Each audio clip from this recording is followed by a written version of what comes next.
Beau pâturage, air pur, toit de chaume et chevaux de course, c'est ça le vrai portrait de la Normandie.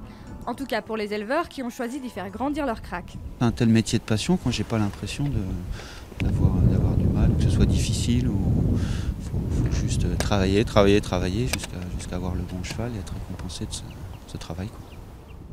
Du travail, c'est sûr, mais pas mal de patience aussi, car dans l'élevage, il y a des étapes obligatoires.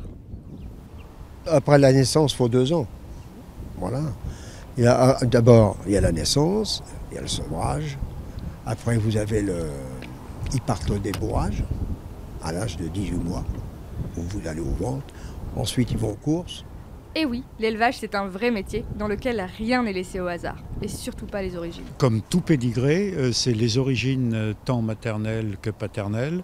C'est la production, c'est les différents croisements qui ont donné lieu à la naissance du cheval.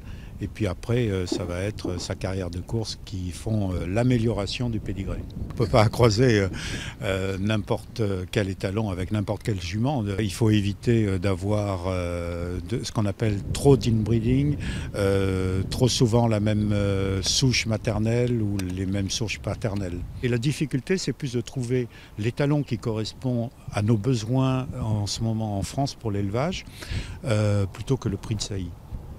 Bon, très bien. Mais si on veut un super cheval de plat, comment choisir l'étalon adéquat? Déjà qu'il soit le plus possible d'aplomb, ça c'est pour avoir de la bonne morphologie et puis de la solidité, ça c'est quelque chose d'important. Une bonne masse musculaire qui puisse le retransmettre aussi à ses produits, ni trop grand ni trop petit. Et pour un bon cheval d'obstacle alors?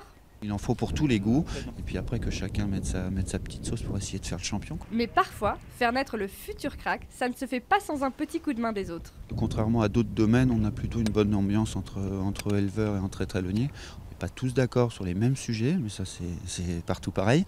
Mais c'est vrai qu'on n'hésite pas à aller chez les collègues, parce qu'on ne peut pas miser un élevage juste sur ses propres étalons, il faut aller voir ailleurs. Élever des chevaux de course, c'est une vraie science. Pourtant, il reste une petite part d'inconnu. L'élevage, c'est pour un businessman ou pour un scientifique, c'est une leçon de patience avant tout. Et une leçon peut-être un peu de chance, beaucoup de chance aussi. Toi, t'es un peu trop jeune, mon bébé, on peut pas encore parler de toi, mais on reviendra te voir bientôt. Et on vous dit à très vite sur l'équipe 21.